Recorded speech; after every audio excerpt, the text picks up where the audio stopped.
On the night of July 9th, 2003, Timothy Schuster answered his front door in Clovis, California. He did not know what was waiting for him on the other side. Within minutes, he had been hit with a stun gun and rendered unconscious with chloroform. He was bound. He was carried to a vehicle. He was transported to a location he would never leave. His body was placed head first into a 55-gallon blue barrel. And then the acid went in. Hydrochloric acid, industrial strength. Purchased through a biochemistry laboratory by a woman who knew exactly what it would do to a human body because she had spent her entire career working with chemicals exactly like it.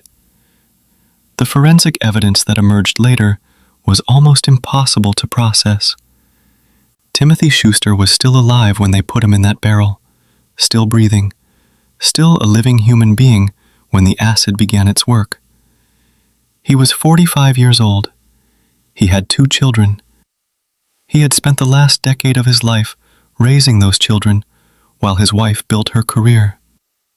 He had done nothing to deserve what was happening to him in those final moments except marry the wrong person and then try to leave her. The barrel was sealed. It was loaded into a vehicle and driven to a storage unit that had been rented specifically for this purpose. It was placed inside, and the door was closed.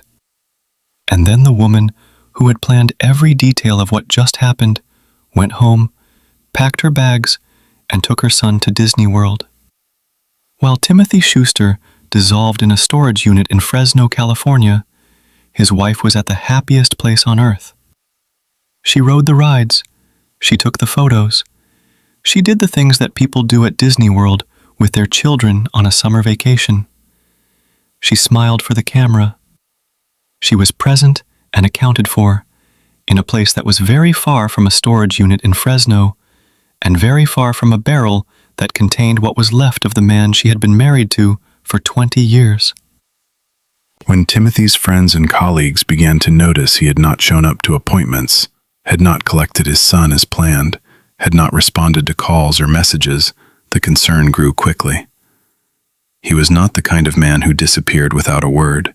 He was not unreliable. He was not the kind of person whose absence went unnoticed. His pickup truck was found in the garage of his home. His phone was on the dresser. There were no signs of forced entry, no signs of struggle, just a man who had been there and then simply was not. His family began to worry. His friends began to worry. And somewhere at Disney World, the woman who knew exactly where he was and exactly what had happened to him continued her vacation. This is the story of Larissa Schuster, a biochemist, a business owner, a mother of 2, a woman who used the most sophisticated knowledge of her professional life to commit one of the most calculated and cold-blooded murders in California criminal history. And this is the story of Timothy Schuster, the man who trusted her, the man who built a life with her, the man who tried to leave when that life became unbearable and paid for that decision with everything he had. Welcome to Crime on Record. Every case on record. Let's get into it. Larissa Foreman was born on January 1st, 1960, in Clarence, Missouri. Clarence is a small town, the kind of place where everybody knows everybody, and the rhythms of life are shaped by land and seasons and the kind of work that does not end when the sun goes down. Larissa grew up on a farm there. She learned early what it meant to work hard, to be self-sufficient, to build something with your own hands and your own determination. She was smart, academically gifted in a way that pointed clearly towards something beyond Clarence, beyond Missouri, beyond the life that the geography of her childhood might otherwise have defined for her. She went to the University of Missouri and studied biochemistry. Not an easy discipline, not a subject you drift into. You choose biochemistry because you are drawn to the precision of it, the complexity of it, the way it sits at the intersection of biology and chemistry, and demands that you understand both deeply. She was good at it. While working at a nursing home to support herself through school, she met a young man named Timothy Schuster who was attending nursing school. He had also grown up on a farm. He was quiet and steady and decent in the way that people who grow up close to the land often are. They were young, and they were building their futures, and they found in each other something that felt like a foundation. They married in 1982. Larissa was 22 years old. After graduating, she began building a career in biochemistry research. The work suited her. It required exactly the qualities she had in abundance: precision, patience, the ability to follow a process methodically and trust that the results would emerge if the method was sound. She was not a person who left things to chance. She was a person who understood systems and controlled them. In 1989, the family moved to Fresno, California. Timothy and Larissa had 2 children by this point: Kristen, born in 1985, Tyler, born in 1990. Larissa had secured a position at an agricultural research laboratory and was building the professional reputation that would eventually allow her to do something more ambitious. In the early 1990s, Larissa founded Central California Research Laboratories, CCRL, her own company, her own operation, a biochemistry research firm in Fresno that she built from the ground up using the knowledge and credibility she had accumulated over years of careful, disciplined work. This was not a small achievement. Starting and running a scientific research laboratory requires not just technical expertise, but business acumen, organizational ability, and the capacity to manage people, resources, and clients simultaneously. Larissa did all of it. By 2001, she was earning double Timothy's salary. She had become the primary breadwinner, while Timothy had taken on the role of stay-at-home parent, managing the household and the children while she built the business. From the outside, it looked like success. A professional woman who had built something real in a field that demanded excellence. A family in a comfortable home in Clovis, a suburb of Fresno. Children in school. A husband who had supported her ambitions by taking on the domestic responsibilities that might otherwise have slowed her down. But inside the marriage, something had been wrong for a long time. Larissa was controlling.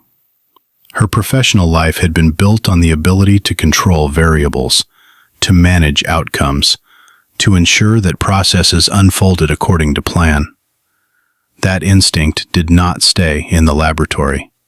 It permeated her personal life and her relationships in ways that made the people around her feel the weight of it. She was described by those who knew her as a powerful person, someone with money and means and the willingness to use both to get what she wanted.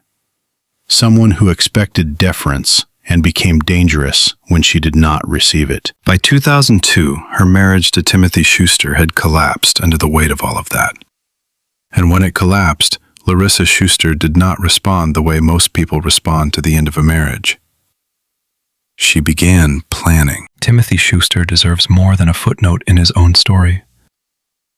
In true crime coverage of cases like this one, the victim often becomes a supporting character in the narrative of the person who killed them. The focus lands on the killer, their psychology, their planning, their trial, and the person who was actually lost gets reduced to a name and a set of circumstances that explain why they became a target. Timothy Schuster was not a circumstance. He was a person.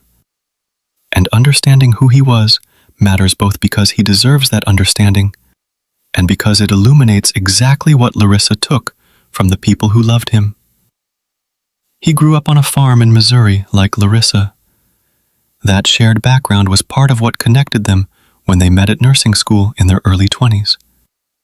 He was attending nursing school not because it was a prestigious or lucrative path, but because he genuinely wanted to work in healthcare and help people.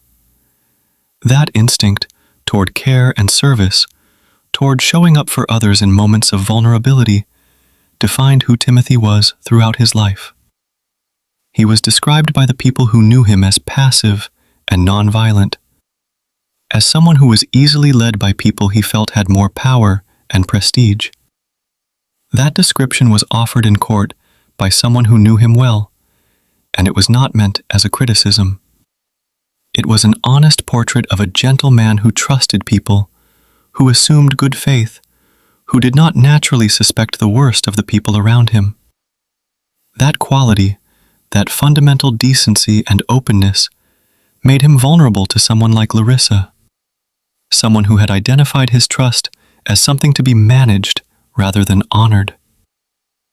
When the family moved to Fresno in 1989 and Larissa's career began to accelerate, Timothy made a decision that many parents make and that carries no shame in the making of it.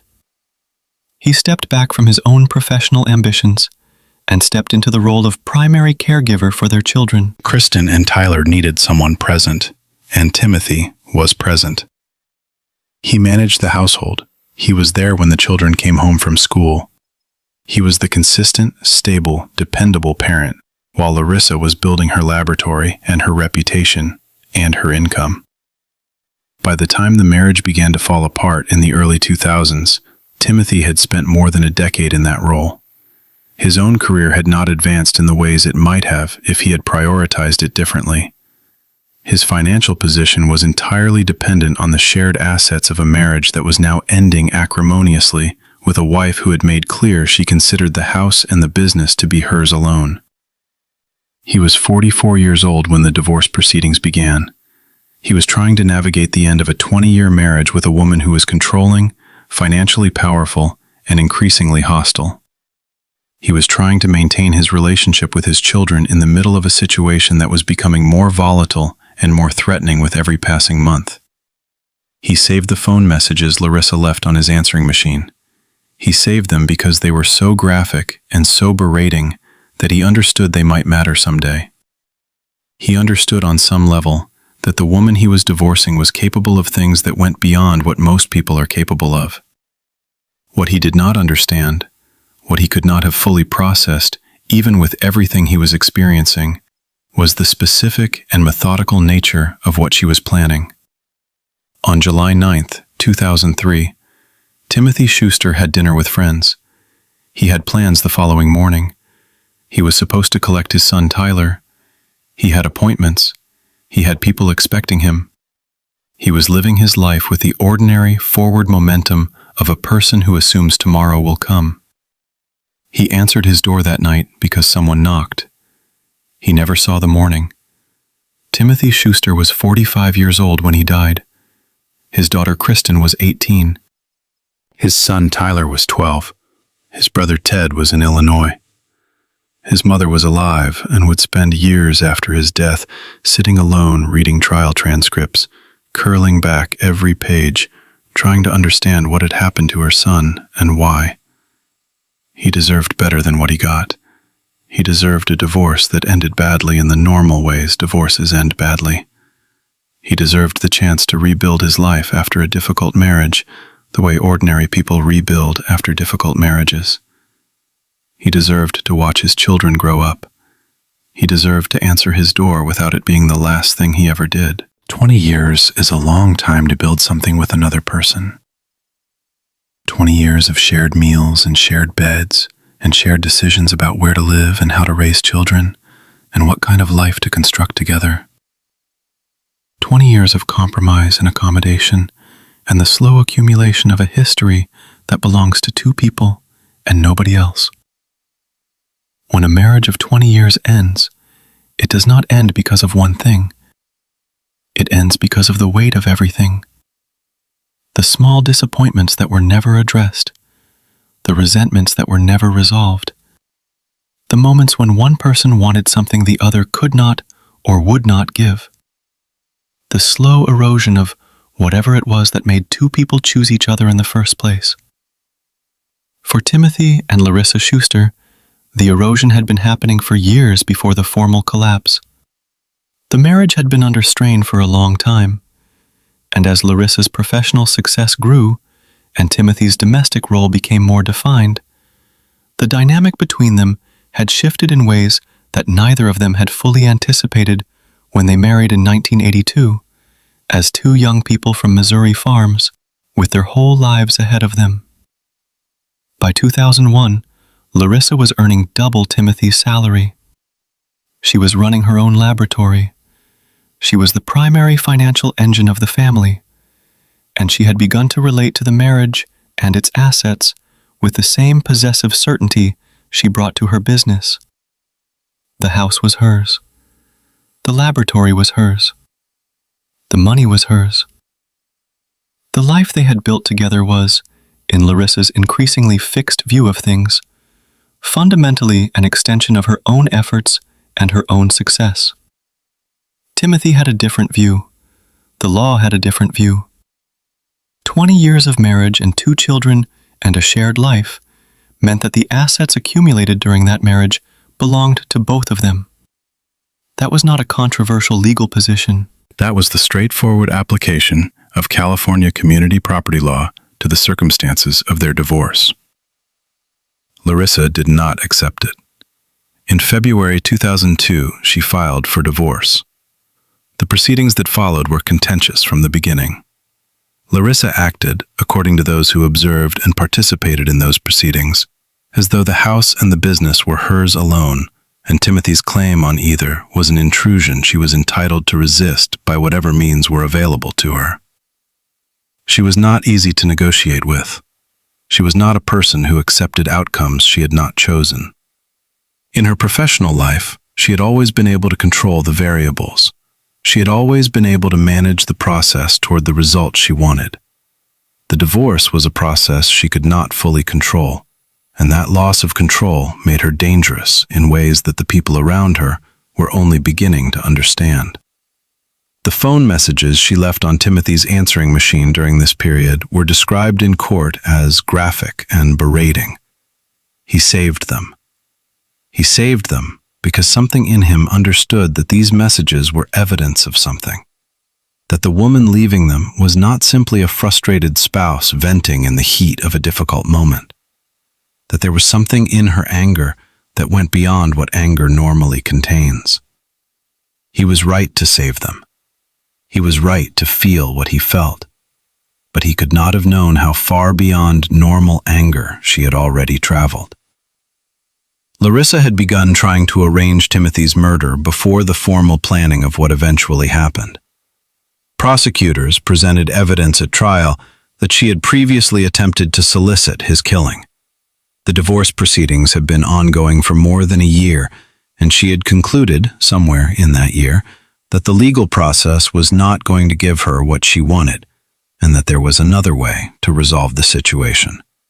A way that would give her everything.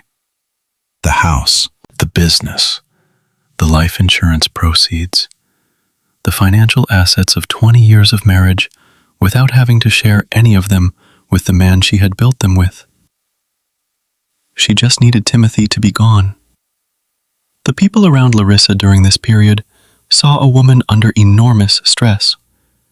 The divorce was financially threatening. The business was demanding. She was managing a laboratory, managing legal proceedings, managing the care of her son Tyler, who was still living with her, and managing the emotional weight of a marriage that was ending in the worst possible way. Some of those around her offered sympathy. One employee, knowing the stress she was under from the divorce, made a dark joke when a 55-gallon barrel arrived at the laboratory. He said he thought a body might fit in it. He thought he was making a joke. Larissa Schuster heard something else entirely. By 2003, the divorce was still not resolved. The financial disputes were still ongoing. Timothy was still entitled to a share of what she considered hers, and Larissa had moved beyond frustration and beyond rage and into something colder and more deliberate. She had begun to plan. Most people who reach the point of wanting someone dead stop there. The distance between wanting something and doing it is where conscience lives, where fear lives, where the understanding of consequences lives. Most people, no matter how deep their anger or how consuming their resentment, cannot cross that distance, cannot translate the darkest thought into a plan, cannot look at another human being and begin to calculate the specific mechanics of ending their life. Larissa Schuster was not most people. She had spent her entire professional life thinking in systems, in processes, in the careful sequencing of steps that led from a problem to a solution. Her laboratory work demanded exactly that kind of thinking. You identified what you needed to achieve. You researched the available methods. You selected the most effective approach. You acquired the necessary materials. You executed the process with precision, and you managed the variables that could compromise the outcome. She applied that thinking to murder. The research came first. Larissa began conducting internet searches specifically designed to answer one question: which acids were most effective at removing both inorganic and organic materials? Not a casual curiosity, not an academic interest, a targeted, purposeful investigation into the chemistry of human dissolution. She had access to resources that an ordinary person planning an ordinary crime would not have. She ran a biochemistry laboratory. She understood acids not as abstract chemical compounds, but as tools she worked with professionally. She knew their properties. She knew their concentrations. She knew what they could do to organic tissue at different temperatures and exposures. She did not need to learn this from scratch. She needed only to apply what she already knew to the specific problem she was trying to solve. Hydrochloric acid was the answer she arrived at. Industrial grade, high concentration. The kind of acid that her laboratory had legitimate professional reasons to possess and use. The kind of acid that would not raise immediate questions if it appeared on a purchase order from Central California Research Laboratories. It was, in the most chilling sense of the phrase, hiding in plain sight within the normal operations of her business. She ordered 3 cases of it. The receipts and purchase orders for those 3 cases of hydrochloric acid were among the most damning pieces of evidence presented at her trial. Purchased shortly after Timothy disappeared, documented in the laboratory's own records, a paper trail that her professional environment had created and that she had apparently not fully considered when planning what she thought would be a perfect crime. The barrel was next. A 55-gallon blue barrel, large enough to contain a human body, ordered through the laboratory. When it arrived, an employee joked that a body might fit in it. Larissa never took it home. It sat in the laboratory while she completed the other elements of her plan. She needed an accomplice. This was the variable she could not manage entirely on her own. The physical act of what she was planning required another person. She needed someone to help subdue Timothy, to help transport him, to help with the mechanics of a killing that required physical strength and coordination that she could not provide alone. She turned to James Fagone. Fagone was a former lab assistant at CCRL. He was significantly younger than Larissa, in his early 20s when she recruited him. He was not a sophisticated person. He was not someone with the education or the professional standing or the careful analytical intelligence that Larissa possessed. He was someone she had employed, someone she had a measure of power over, someone she had cultivated a relationship with that gave her influence over his decisions and his loyalty. She had helped him secure a rental house. She was paying his rent. She had positioned herself in his life as a benefactor, as someone whose goodwill was worth having and whose instructions were worth following. The precise nature of what she told him and what she withheld from him became one of the central contested questions of the entire legal proceedings that followed. Fagone would later claim he had not known murder was part of the plan, that he had understood he was being asked to help rob and assault Timothy, that the killing was something that happened beyond what he had agreed to. The prosecution did not find that credible. The jury did not find it credible either when they considered Fagone's own case. Because the specific mechanics of what happened on the night of July 9th and into July 10th required planning and materials and coordination that went far beyond a robbery. Nobody buys 3 cases of industrial acid and a 55-gallon barrel to commit a robbery. Larissa had also tried to arrange Timothy's murder before this plan came together. Fagone had mentioned to a friend months earlier that someone had asked him to chloroform a husband and rob him. Another of his friends recalled Fagone joking about chloroforming someone or disposing of someone in a barrel of acid. These were described as running jokes within Fagone's social circle. They were not jokes. They were the early stages of a plan being tested and refined. A chloroform-soaked cloth, a stun gun, a 55-gallon barrel, 3 cases of hydrochloric acid, a rented storage unit, a planned vacation to establish distance and alibi. Larissa Schuster, biochemist, laboratory owner, and mother of 2, had assembled everything she needed. The only thing left was Timothy. James Fagone is the part of this story that most people skip over. He gets mentioned. His name appears. His role in the events of July 9th is acknowledged. And then the narrative moves on to Larissa, because Larissa is the one with the biochemistry degree, and the laboratory, and the cold, calculating intelligence that makes this case so disturbing. But James Fagone deserves more examination than he usually receives, because understanding him, understanding how he got from being a young man in his early 20s with his whole life ahead of him, to being a participant in one of the most grotesque murders in California criminal history, is essential to understanding how Larissa Schuster operated and what she was capable of. Fagone was in his early 20s when he worked at Central California Research Laboratories as a lab assistant. He was not a scientist. He was not educated in the way Larissa was educated. He was a young man doing physical and logistical work in a professional environment that was fundamentally shaped and controlled by his employer. And his employer was Larissa Schuster. The power dynamic between them was not subtle. Larissa was older, educated, financially successful, and the owner of the business where Fagone worked. She was, in every measurable sense, above him in the hierarchy of the world they shared. She had resources he did not have. She had influence he did not have. She had the ability to affect his circumstances in ways that he could not reciprocate. She used that power deliberately. She helped him secure a rental house in the Tower District. She paid his rent. These were not random acts of generosity toward a valued employee. They were investments in a relationship she intended to leverage.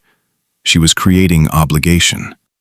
She was making Fagone dependent on her goodwill in ways that would make it harder for him to refuse her when the time came to ask for something she could not ask anyone else. By the time she began developing the plan to kill Timothy, Fagone was already positioned as someone who owed her something. Someone who had accepted her financial support and whose loyalty she had every reason to believe she had purchased. The question of exactly what Fagone knew and when he knew it became the defining legal question of his own prosecution. He was tried separately from Larissa. He was convicted in December 2006, more than a year before her trial concluded. He was sentenced to life in prison without the possibility of parole. His defense was that he had not known murder was the plan, that Larissa had told him he was helping her rob and assault Timothy, that the killing was something he had not agreed to and had not anticipated. The jury rejected that defense completely, and there are good reasons to be skeptical of Fagone's account. The specific materials involved in what happened on July 9th were not consistent with a robbery. You do not need 3 cases of hydrochloric acid to rob someone. You do not need a 55-gallon barrel. You do not need a rented storage unit. The entire infrastructure of the plan pointed toward an outcome that went far beyond assault and theft. Fagone had also made comments to friends in the months before the murder that suggested he knew more than he later claimed. He had described being asked to help chloroform someone. He had made jokes about disposing of someone in a barrel of acid. These were not the offhand comments of a person who had no idea what he was being recruited into. They were the comments of someone who was processing, however badly and however inappropriately, the reality of what he had been asked to do. At the same time, the dynamics of his relationship with Larissa cannot be entirely dismissed. She was older, more powerful, more intelligent, and more calculating than he was. She had resources he needed. She had cultivated his loyalty over time in ways that were deliberately designed to make it difficult for him to say no when she finally asked him to do something he should have refused. That does not absolve him. He made choices. He participated in actions that resulted in a man's death. He was in that house on July 9th. He was there when the stun gun was used, and when the chloroform was applied, and when Timothy Schuster was placed into that barrel. Whatever he told himself about what he had agreed to and what he had not agreed to, he was there, and he participated, and the consequences of that participation were catastrophic for Timothy Schuster. He is currently serving his life sentence at Calipatria State Prison in California. He appealed his conviction, arguing that he had acted under duress and out of fear of Larissa. The appeal did not succeed. James Fagone will likely die in prison for what happened on the night of July 9th, 2003. Whether that outcome reflects the full complexity of his role in those events, or whether it flattens a more complicated story into a simpler verdict, is a question that the legal system has answered, and that reasonable people can continue to debate. What is not debatable is this: a man is dead, a family is destroyed, and James Fagone, whatever the precise contours of his knowledge and his culpability, was part of the mechanism that made both of those things happen. Everything that had been planned and purchased and prepared came down to one night. July 9th, 2003. A Wednesday evening in Clovis, California. The kind of summer night that is warm and ordinary and gives to happen that anything is about. Deke Schuster had dinner with friends that evening. He was present and in give when they have no reason to suspect that the evening they are living through is their last. He had plans for the following morning. He was supposed to collect his son, Tyler. He had a breakfast meeting scheduled. He had the ordinary forward momentum of a life that expected to continue. He went home after dinner, and someone knocked on his door. The precise sequence of what happened next was established through forensic evidence, through Fagone's statements to police, and through the physical evidence collected at multiple locations in the days and weeks that followed. It was methodical. It was planned. It unfolded with the step-by-step precision of something that had been rehearsed in the mind of at least one of the people involved many times before it was executed in reality. When Timothy gave door, he was hit with a stun gun. The device delivered an electrical charge sufficient to incapacitate him, to drop him where he spick, to render him temporarily unable to neighbor or agbuy that something was wrong. Then came the chloroform. A cloth soaked in chloroform held over the nose and mouth of a person who is already compromised by the stun gun produces unconsciousness. Timothy Schuster lost consciousness in his own doorway on a Wednesday evening in their lives, while his neighbors went about their hymn as though nothing had happened. He was bound. He was carried to a vehicle. He was transported away from his home and away from the life he had been living, and toward the storage unit and the barrel and the acid that were waiting for him. The forensic pathologist who reviewed the evidence and the photographs from this case offered testimony at trial that was among the most disturbing details to emerge from the entire proceeding. Dr. Paul Herman concluded that Timothy's body had been cut in half before it was immersed in the acid. The implications of that finding are almost too difficult to hold in the mind. It suggests a level of deliberateness, of physical engagement with what was being done, that goes beyond the abstract planning of a murder into something far more visceral and far more disturbing. The barrel was a 55-gallon industrial container, blue, purchased through the laboratory, large enough to contain a human body, or most of one. Timothy Schuster was placed into that barrel head first, and then the acid went in. Hydrochloric acid at industrial concentration does not work quickly. It works chemically, systematically, breaking down organic tissue through a process that is as precise and as inexorable as any of the processes Larissa Schuster had studied and applied throughout her professional career. She understood what it would do. She had researched it. She had selected it deliberately because of what it would do. The forensic evidence confirmed what the pathologist had suspected and what the investigators had feared. Timothy Schuster was alive when the acid was poured into the barrel, still breathing, still a living human being in the final moments before the acid began its work. Think about what that means.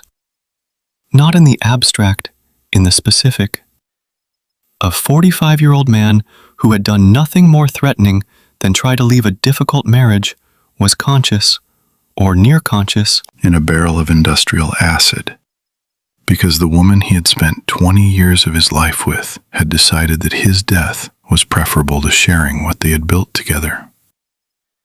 The barrel was sealed. Fagone drove it to the storage unit that Larissa had rented in the days before the murder, a deliberate, forward-looking act. She had rented the storage unit before Timothy disappeared. She had anticipated needing a place to put what the barrel would contain. She had made the reservation and paid the deposit and signed the paperwork with the knowledge of what that storage unit was going to be used for. The barrel was placed inside, the door was closed and locked. Fagone left. Larissa went home. Timothy Schuster's son Tyler was in the house. He had been there while his father was being killed. He was 12 years old. He needed to be managed, kept away from the truth of what had happened, kept in the ordinary rhythms of a childhood that was about to be devastated in ways he could not yet imagine. Larissa managed it. The following morning, Timothy did not show up for his breakfast meeting. He did not collect Tyler as planned. His phone went unanswered. His truck was in the garage. His phone was on the dresser, and Larissa Schuster was already making plans for a vacation. The morning after Timothy Schuster was placed into a barrel of hydrochloric acid, his wife packed her bags and took her son to Disney World. This is the detail that stops people, the detail that, more than any other single fact in this case, communicates something essential about who Larissa Schuster was and how she understood the world and her place in it. Not the acid, not the planning, not the research into which chemicals dissolve human remains most effectively. Those things are horrifying, but they exist in a kind of abstract register of horror that the mind can process at a distance. Disney World is different. Disney World is the happiest place on earth. It is a place specifically designed to be the opposite of everything dark and violent and irreversible. It is a place of rides and characters and carefully engineered joy. It is a place that parents take children when they want to give them something magical, something they will remember, something that exists entirely outside the ordinary weight of daily life. Larissa Schuster took her 12-year-old son Tyler to Disney World the day after she and James Fagone killed his father and sealed his body in a barrel of industrial acid in a storage unit in Fresno. The trip had been planned in advance. That is what she would later say. The vacation was already on the calendar. Canceling it might have raised questions. Going maintained the appearance of normalcy. It was, in the cold logic of someone who had just committed a murder and needed to manage the aftermath, a reasonable decision. That logic is perhaps the most disturbing thing about it. She was not fleeing. She was not panicking. She was not in the grip of the guilt and horror that most people would feel in the hours and days after participating in the killing of another human being. She was executing the next phase of the plan, managing the variables, maintaining the appearance of a life proceeding normally while in a storage unit in Fresno. The evidence of what she had done was slowly, chemically, being reduced. She went on the rides. She took the photographs.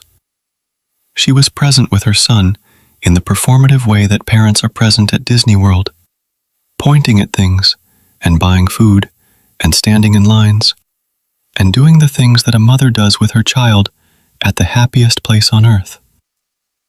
Tyler was 12 years old. He did not know where his father was. He did not know what had happened in his father's house the night before the trip. He did not know that the woman standing next to him in the photographs from that vacation had been involved in his father's death. He was a child at Disney World with his mother on a summer vacation that his father was not part of because his parents were divorcing, and that was simply how things were now. From Disney World, Larissa and Tyler traveled to Missouri to visit family. More distance from Fresno. More ordinary life proceeding in ordinary ways. More photographs and conversations, and the management of a present that had to look completely disconnected from what she had left behind in California. Meanwhile, Timothy's absence was becoming impossible to ignore. His friends had noticed he had not shown up to his breakfast meeting. His colleagues at St. Agnes Medical Center, where he had worked, had noticed he had not appeared. The people expecting him had begun to reach out and found his phone going unanswered and his whereabouts unknown. A missing person report was filed, and in Missouri, at a family gathering, Larissa Schuster received the news that people were looking for her estranged husband and continued, as far as anyone could observe, to behave like a woman with nothing to hide.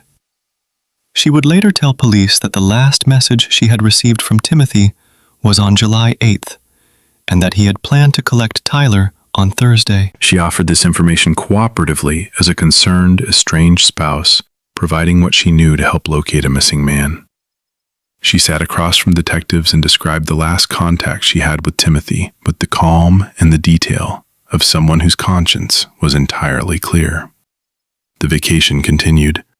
The barrel sat in the storage unit, and somewhere in the gap between those two realities, in the space between the photographs from Disney World and the half-dissolved remains of a man who had answered his door on a Wednesday night, lived the full measure of what Larissa Schuster had done and who she actually was behind the professional credentials and the business she had built and the ordinary surface of a life that looked, from the outside, like the life of someone who had everything under control. She did have everything under control.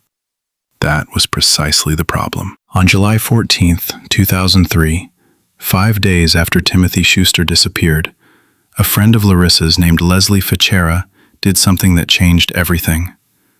She went to the police. Fichera had been watching Larissa's behavior in the days since Timothy's disappearance, and something about it had unsettled her deeply. She could not point to one specific thing.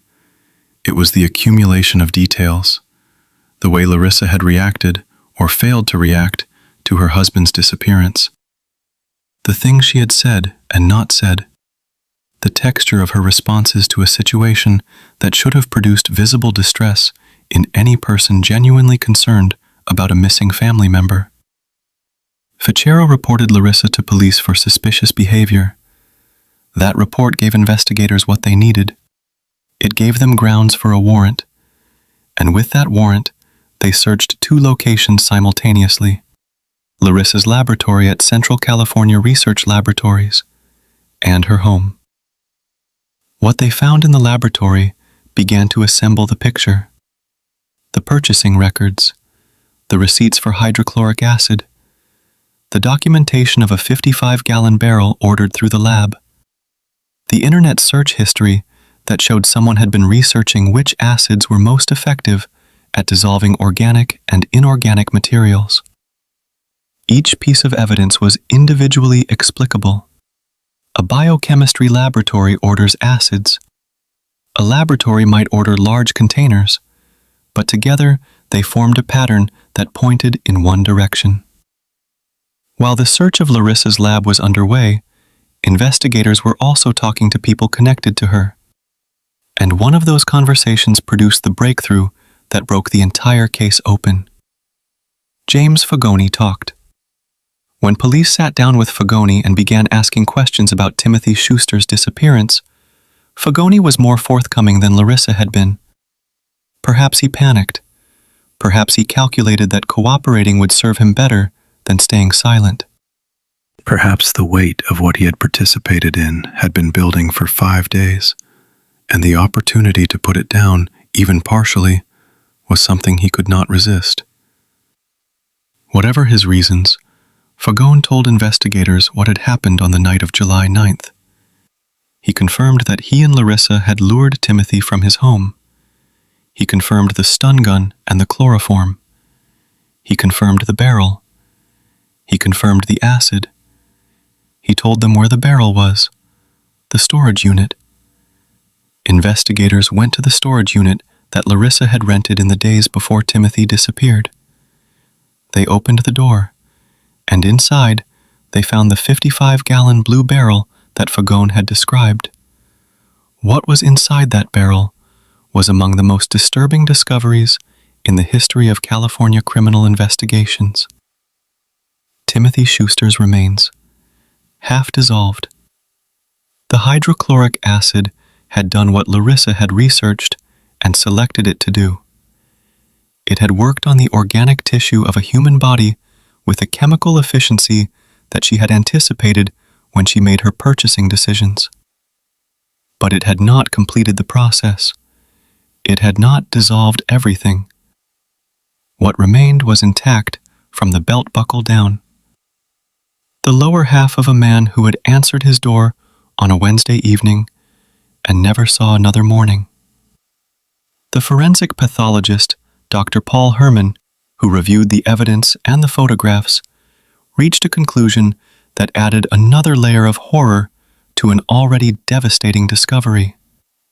His opinion was that Timothy's body had been cut in half before immersion in the acid. The upper half, more thoroughly exposed and more thoroughly dissolved, and the lower half, intact from the belt buckle down, told a story of what had happened in that storage unit in the hours after the barrel arrived.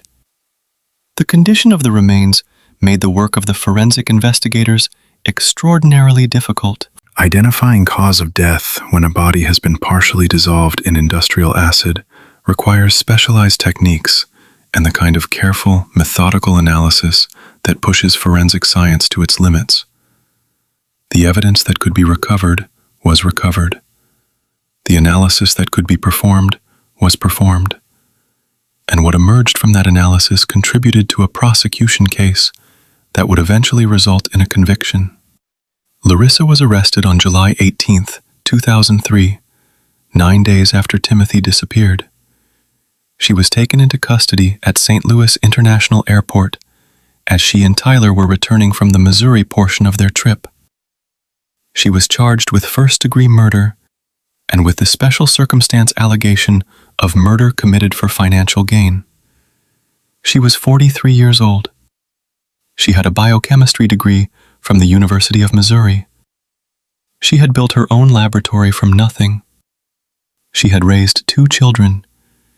She had constructed a professional life of genuine achievement and genuine respect.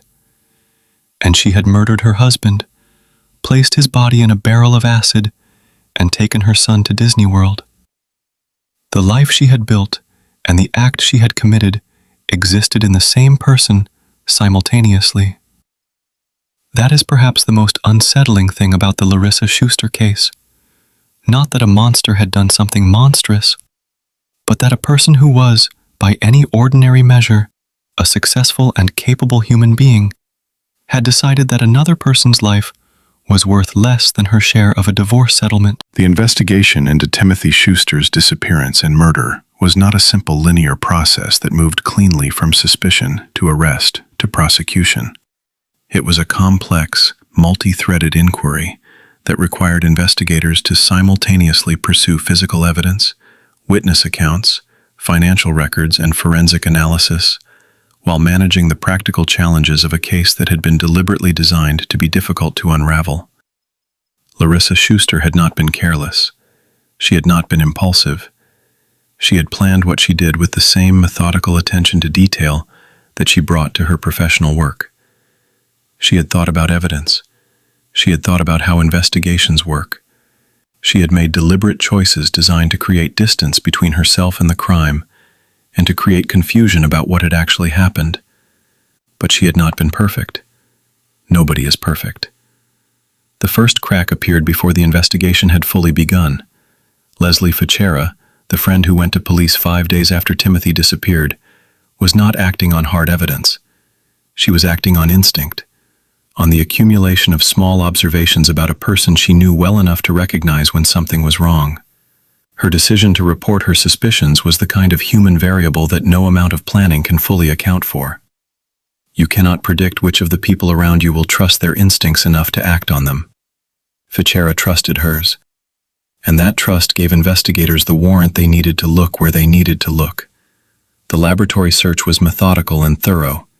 Investigators went through the purchasing records of Central California research laboratories with the specific goal of finding documentation of acid purchases and container purchases that might connect the lab to what had happened to Timothy. What they found exceeded their initial expectations. The receipts for 3 cases of hydrochloric acid, the purchase order for the 55-gallon barrel, the internet search history showing research into the dissolving properties of various acids. Each of these had a legitimate explanation in isolation. A biochemistry laboratory buys acid. A laboratory orders containers. Someone who works with chemicals might reasonably search for information about chemical properties. But the timing was not innocent. The acid purchases had been made in the period immediately surrounding Timothy's disappearance. The barrel had arrived at the lab before he went missing. The internet searches had been conducted by someone who was not researching acids for professional purposes, but researching specifically how to dissolve a human body. When those pieces were assembled together, they told a story that was very difficult to explain away. Simultaneously, investigators were talking to everyone connected to Larissa and to Timothy: former employees, friends, business associates, people who had observed the marriage and the divorce proceedings, and who had formed impressions and witnessed things that might be relevant. James Fagone was among those interviewed, and Fagone, as we have already discussed, was more forthcoming than Larissa could have anticipated or wanted. His decision to tell investigators what had happened, to confirm the events of July 9th, and to direct them to the storage unit was the single most consequential variable in the entire investigation. Without Fagone's account, the physical evidence alone might have been sufficient for prosecution, but it would have required a far more complex and uncertain legal process. With Fagone's account, the case became significantly more straightforward. An accomplice who had described in detail what had happened and where the evidence was located gave investigators a roadmap that compressed what might have been months of uncertain inquiry into days of targeted, focused work. The storage unit yielded the barrel. The barrel yielded what remained of Timothy Schuster. The forensic analysis of those remains yielded the evidence of cause and method that the prosecution needed. And the documentation trail from the laboratory yielded the evidence of premeditation and planning that distinguished this case from a crime of passion and placed it firmly in the category of first-degree murder with special circumstances. Larissa was arrested 9 days after Timothy disappeared. She was charged with first-degree murder and with the special circumstance allegation that the murder had been committed for financial gain. That special circumstance designation was critically important because it made her eligible for the most severe sentences available under California law, including life without the possibility of parole. In the months and years that followed her arrest, and before her trial began in 2007, Larissa pursued every legal avenue available to her. She claimed her initial police interview had violated her Miranda rights. She argued against various pieces of evidence. She worked with her attorneys to construct a defense that acknowledged certain uncomfortable facts while disputing the most serious allegations. Her defense would center on James Fagone, on the argument that Fagone had been the driving force behind the murder and that Larissa, whatever her involvement in related events, had not intended or anticipated that Timothy would be killed. It was not a strong defense, but it was the defense she had. Fagone went to trial first. In December 2006, more than 3 years after the murder, he was convicted of first-degree murder and sentenced to life in prison without the possibility of parole. His defense that he had acted without knowledge that murder was planned had failed to convince the jury. Larissa watched that outcome from the position of someone who knew her own trial was coming and who understood that the verdict against her accomplice had made her situation considerably more difficult. Her trial began in October 2007, 4 years after Timothy's death. It had been moved from Fresno to Los Angeles because the pretrial publicity in Fresno County had been so extensive that finding an impartial jury in the local area was considered impossible. The case had made national headlines. The specific details of what had happened, the acid, the barrel, the Disney World vacation, had generated the kind of sustained media attention that made Larissa Schuster's name recognizable far beyond the boundaries of Central California. In a Los Angeles County courtroom, before a jury that had been selected with extraordinary care, the case against Larissa Schuster was about to be presented in full. The trial of Larissa Schuster began on October 22, 2007, in Van Nuys Superior Court in Los Angeles County. It lasted approximately 7 weeks. 7 weeks of testimony and evidence and legal argument about what had happened in Clovis, California on the night of July 9, 2003, and about who was responsible for it and to what degree and with what intention.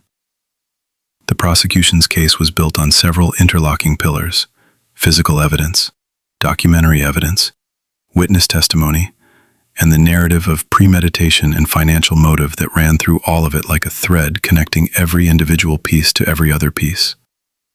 The physical evidence was devastating. The barrel, the remains, the acid, the storage unit, the forensic analysis that confirmed the manner of Timothy's death and the condition of his body. These were facts that existed in the world independently of what anyone said about them. They had been found and documented and analyzed, and they told a story that was very difficult to reframe in any way that helped Larissa. The documentary evidence was equally powerful. The purchasing records from Central California Research Laboratories, showing the acquisition of hydrochloric acid in the period surrounding Timothy's disappearance. The rental agreement for the storage unit signed before Timothy went missing. The internet search history showing research into the dissolving properties of acids. These documents had been created by the ordinary operation of Larissa's business and her computer, and they contained within them the evidence of planning and premeditation that the prosecution needed to establish the specific intent required for a first-degree murder conviction. The witness testimony added human dimension to the physical and documentary record. Colleagues and employees who had observed Larissa's behavior and heard her comments about Timothy, friends who had witnessed the deterioration of the marriage, and the escalating hostility of the divorce proceedings. People who had been present for conversations and incidents that, assembled together, painted a portrait of a woman who had been moving toward this outcome for far longer than the immediate circumstances of July 2003 suggested. Prosecutors played the phone messages Larissa had left on Timothy's answering machine. The jury heard them.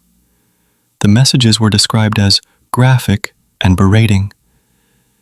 They were the recorded voice of a woman whose anger toward her estranged husband had gone beyond anything that could be characterized as a normal response to a difficult divorce.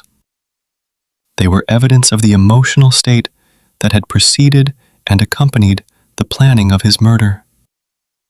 Prosecutors also presented evidence that Larissa had previously attempted to solicit Timothy's murder, that this was not the first time she had tried to arrange for him to be killed, that the events of July 9th were not an impulsive decision made in a moment of rage, but the successful execution of a plan that had been attempted and refined over an extended period. The defense faced an almost impossible task.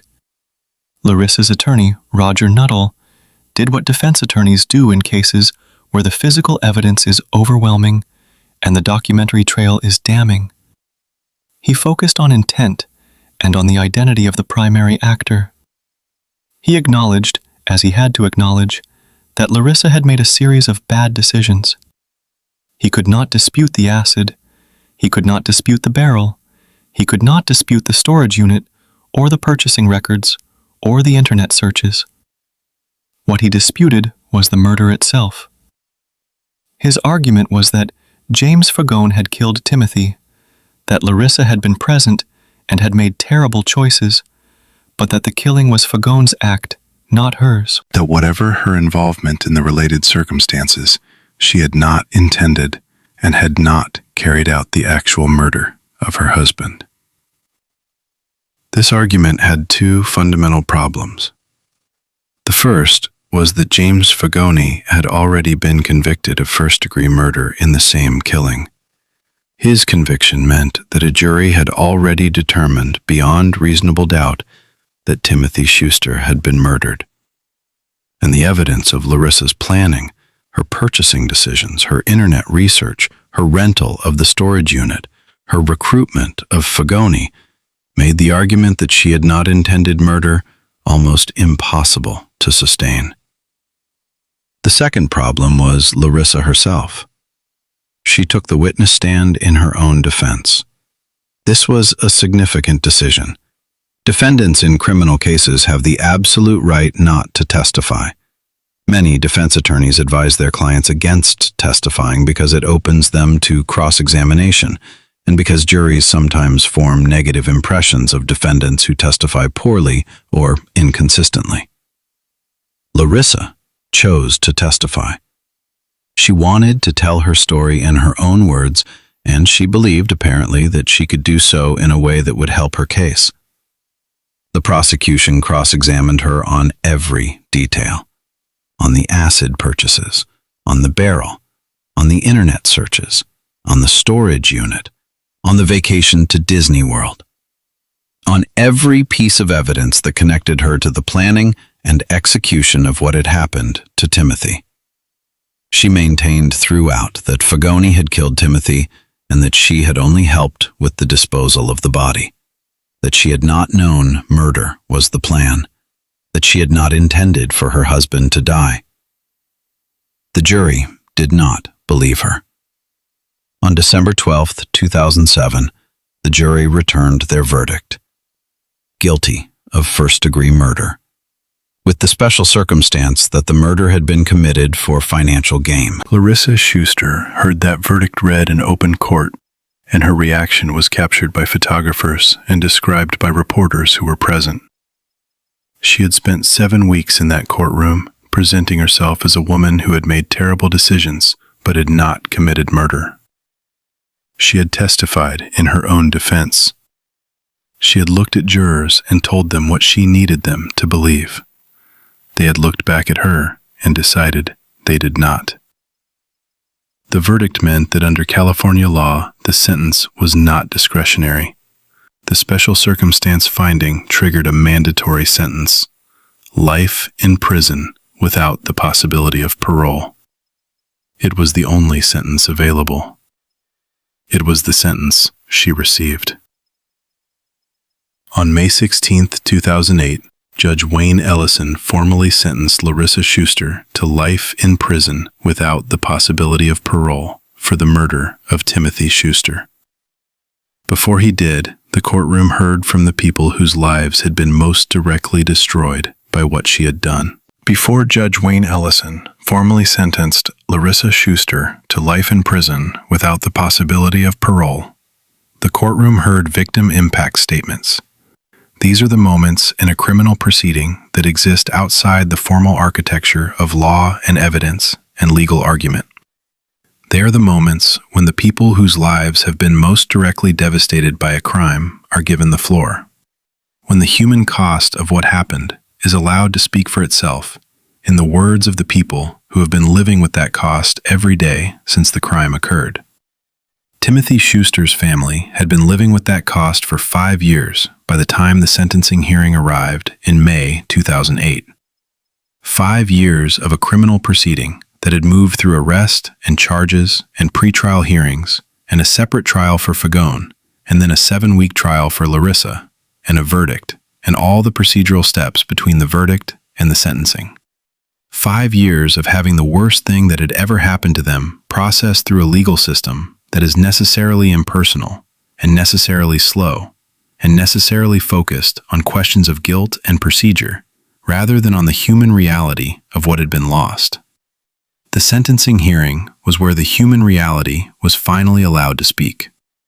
Timothy's daughter, Kristen, was 22 years old when she stood in that Los Angeles courtroom and faced her mother. She had not seen Larissa in 5 years.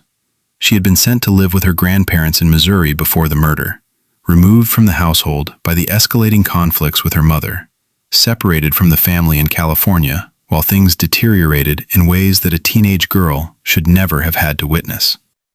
She had grown up in those 5 years without a father, and with a mother who was the reason her father was gone.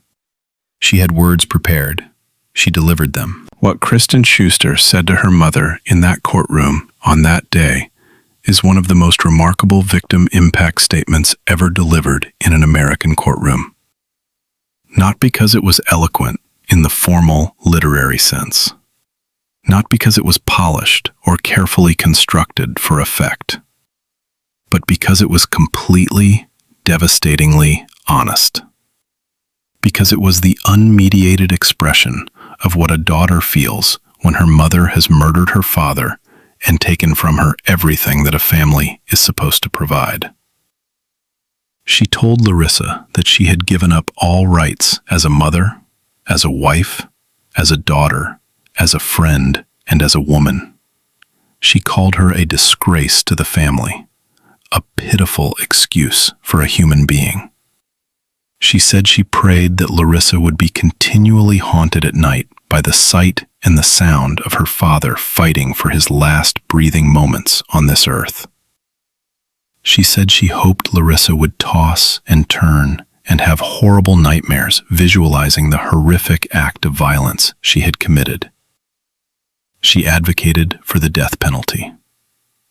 Read those words again slowly, not as legal advocacy, not as a position in a debate about capital punishment, as the expression of what a 22-year-old woman felt standing in a courtroom facing the person who had murdered her father and destroyed her family, as the honest, unfiltered articulation of grief and rage and loss that had been building for 5 years and was now, finally, in this room, being given a voice. She had not seen her mother in 5 years. The last time she had seen Larissa, Kristen had been a teenager living through the end of a marriage that was destroying everything around it. She had been sent away, removed, placed with grandparents in Missouri while her mother managed the chaos of a divorce that was heading towards something Kristen could not have fully anticipated. And then her father was gone. And then her mother was in handcuffs. And then there were years of legal proceedings and testimony and evidence and the slow, grinding process of a system working toward a verdict. And at the end of all of that, Kristen Schuster stood in a courtroom and looked at the woman who had given her life and told her exactly what she thought of her. The impact of that statement on everyone in that courtroom was described by reporters who were present as profound. These are not unusual words in the context of victim impact statements. People who have suffered terrible losses often express terrible anger. What made Kristen's statement different was its specificity. The specific image of her father fighting for his last breathing moments. The specific articulation of what Larissa had surrendered by doing what she had done. The specific, granular accounting of the roles she had abandoned. Mother, wife, daughter, friend, woman. Each of those words was a category of relationship and responsibility that Larissa had destroyed, not just for herself, but for everyone connected to her. Her children had lost both parents in a single act. Tyler, who had been 12 years old when his father disappeared and who had been in the house that night while his father was being killed, had grown up in the aftermath of something that no child should ever have to grow up in the aftermath of. Kristen had been separated from her family and then lost her father, and then spent 5 years waiting for a legal system to do what it could with what remained. Timothy's brother Ted was in Illinois when all of this happened. He had watched his mother spend the years after Timothy's death sitting alone reading trial transcripts. Every page curled back, reading and rereading the account of what had happened to her son, trying to understand, trying to process, doing the thing that grieving people do when they cannot accept that something has happened and cannot stop going back to the evidence of it, hoping that something will make sense that did not make sense the last time they looked. His mother did not live to see Larissa's clemency application become a matter of public attention, but Ted did. And when he was asked about the possibility of Larissa being released, he said what the people who loved Timothy have been saying since the moment this story began. He said he did not think he could forgive her. He said he knew some of his family members had found a way to do that, but he had found his mother's folder. He had seen the curled pages. He had understood what his mother had spent her final years doing with the documentation of her son's murder, and he could not forgive that. The victim impact statements did what they are supposed to do. They placed a human face on the cost of what Larissa Schuster had done. They reminded everyone in that courtroom and everyone who would later read the accounts of what was said there that behind the chemical evidence and the legal arguments and the procedural complexity of a 7-year journey from crime to sentencing, there were real people whose real lives had been permanently and irreparably altered. Judge Ellison heard all of it, and then he imposed the sentence that the law required and that the evidence demanded: life in prison without the possibility of parole. Larissa Schuster was led from the courtroom. Larissa Schuster has been in prison for nearly 2 decades. She is currently incarcerated at the California Institution for Women.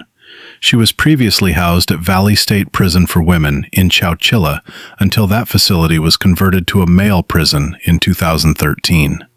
She has moved through the California correctional system quietly and without the kind of incidents that generate additional headlines. By her own account, shared in a letter read publicly in 2020 through a YouTube series called Stories from the Penitentiary, she has done very well in prison. She wrote that she does not fit in and does not intend to. That detail is worth sitting with for a moment. A woman who dissolved her husband in a barrel of hydrochloric acid and took her son to Disney World the following day does not fit in at a maximum security women's prison and does not intend to.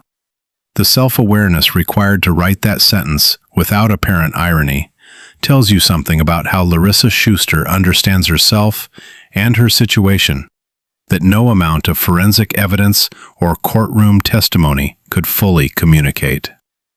James Fagone is serving his life sentence at Calipatria State Prison in California. His appeal, arguing that he acted under duress and out of fear of Larissa, did not succeed. He will likely die in prison. He was in his early 20s when he allowed himself to be recruited into a plan that ended with a man dead in a barrel of acid. He is now in his 40s. The decades between then and now have been spent in a cell because of choices he made when he was young enough that some part of him perhaps genuinely did not understand the full weight of what he was agreeing to. That does not change what he did, but it adds a layer of tragedy to a story that already has more than enough tragedy in it. Timothy Schuster's children have grown up in the shadow of what happened to their family in July 2003. Kristen was 18 when her father was murdered. She delivered one of the most powerful victim impact statements ever recorded in an American courtroom at her mother's sentencing when she was 22. She is now in her late 30s. She has spent essentially her entire adult life as the daughter of a murder victim and the daughter of a convicted murderer simultaneously. Both of those identities were imposed on her by an act she had no part in and no power to prevent. Tyler was 12 years old when his father disappeared. He was in the house that night. He went to Disney World the following day without knowing what had happened to his father. He has grown up carrying the knowledge of what his mother did and what it cost his family in ways that no child should ever have to carry anything. Their grandmother, Timothy's mother, spent her final years sitting alone reading trial transcripts, every page curled back, trying to understand what had happened to her son. The folder that Ted found among her belongings after she died is one of the most quietly devastating images in this entire story. An old woman alone with a stack of documents, reading and rereading the account of her son's murder, looking for something in the words that might make sense of it. There is nothing in those words that makes sense of it. And then there is the clemency application. At some point after her conviction became final and her appeals had been exhausted, Larissa Schuster submitted a clemency request to the office of California Governor Gavin Newsom. Clemency is a power held exclusively by the governor in California. It can take the form of a pardon, a commutation of sentence, or a reprieve. It is not a legal remedy in the formal sense. It is an executive act of mercy that the governor can extend or withhold entirely at his discretion.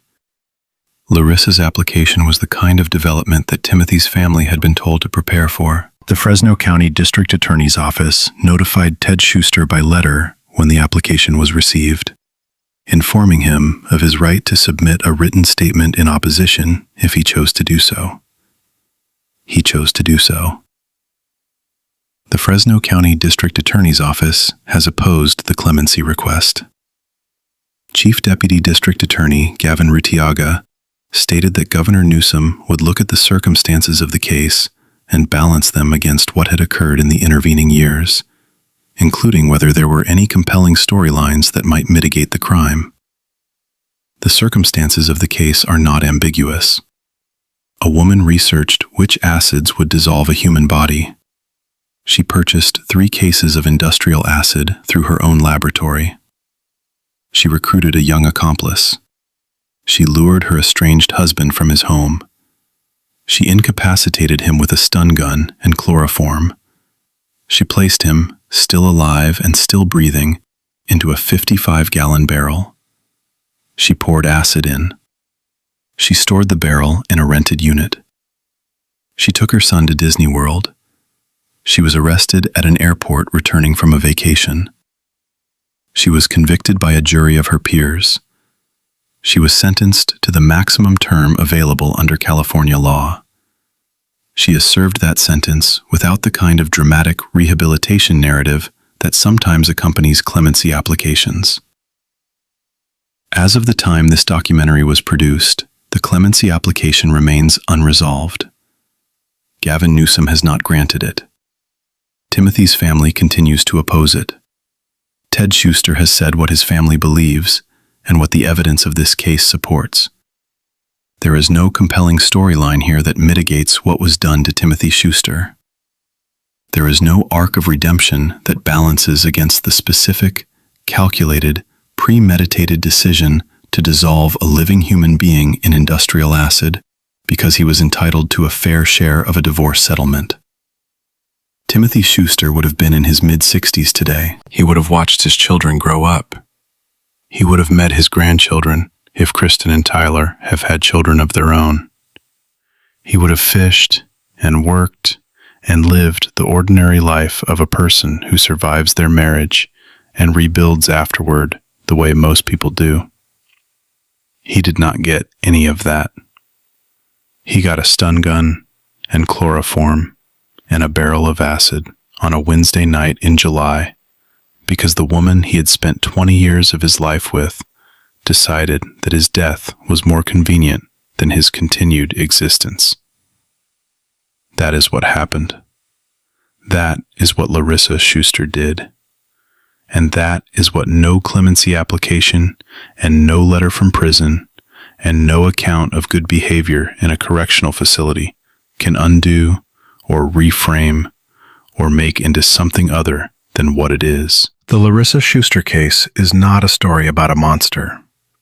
That is the easy version of this story, the comfortable version. The version that allows us to place Larissa Schuster in a category of person that is fundamentally different from the rest of us, and to walk away from the details of what she did with our understanding of the world intact. She was not a monster in the way that word is usually meant. She was not incomprehensible. She was not someone whose psychology was so alien and so removed from ordinary human experience that her actions exist outside the realm of things we can analyze and understand. She was a biochemist. She was a business owner. She was a mother. She was a person who had built a real life using real intelligence and real determination and real effort over the course of several decades. She was, by any ordinary measure, a capable and successful human being. And she used all of that capability and all of that success and all of that professional knowledge to plan and execute the murder of a man whose only crime was trying to leave her. That is what makes this case so enduringly disturbing. Not the acid, not the barrel, not the Disney World vacation, as chilling as that detail is. What makes it disturbing is the gap between who Larissa Schuster appeared to be and what she actually did. Between the professional credentials and the laboratory she built, and the career she constructed, and the act she chose to commit when the circumstances of her life did not produce the outcome she wanted. She decided that Timothy Schuster's life was worth less than her share of a divorce settlement. She made that calculation deliberately and methodically, and with the full application of her considerable intelligence, and then she acted on it. The people who loved Timothy Schuster have been living with the consequences of that calculation for more than 20 years.